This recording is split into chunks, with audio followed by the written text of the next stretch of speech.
Welcome back to the Rockford IceHogs Broadcasting Network. Joseph Zakshesky with you, joined alongside for John Hayden ahead of Game 1 action of the Western Conference Finals as the IceHogs in Central Texas to take on the Texas Stars. And John, walk us through this past couple of days of practice for the IceHogs. I know you've got a couple of video sessions underneath your belt, but obviously you've seen the Stars a few times in the regular season. What are you expecting going into Game 1 tonight?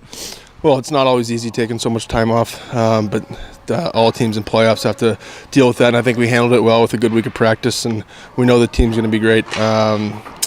We've been up against them before, but we know that generally the playoff teams bring a new element and a new intensity, so we'll have to bring our A game.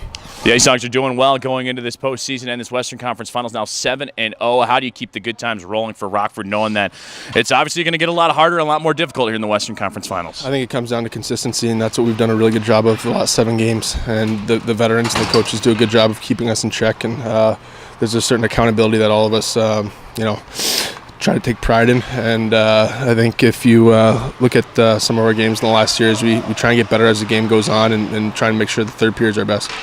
And now taking on the Texas Stars, you have had a couple of video sessions against them. What jumps out to you about this group that might have been different against, say, Chicago or Manitoba in the first couple rounds? I think they play a pretty similar game to us. Speed up the middle, good defensively, and it'll be a good test for us. And speaking of good defensively, that's probably one of their stronger points is what they have on the back end, especially their goaltender, Mike McKenna. What do you have to do to crack through and keep the scoring going? Bodies to the net, and a lot of times we can't pass up on opportunities to create havoc through whether it's a shot or a screen opportunity. So I think we got to do a good job in O-zone and really just, like I said before, maintain that consistency. And with that being said, also now going into Game 1 action, I'd imagine the starts are going to be a big factor for the Rockford IceHogs as well. How do you get off on the right foot and establish a tone to get things going in Game 1? It just starts in the locker room, starts with the warm-up and more of a vocal presence before we even get on the ice. And from there, just try not to waste an opportunity. First periods are huge, and I think we've been able to take advantage of them, and that'll be a point of emphasis this series.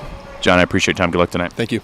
For John Hayden joining us here on the Rockford IceHogs Broadcasting Network ahead of Game 1 action, the IceHogs squaring off against the Texas Stars here in Central Texas. You're listening and watching Rockford IceHogs hockey on the IceHogs Broadcast Network.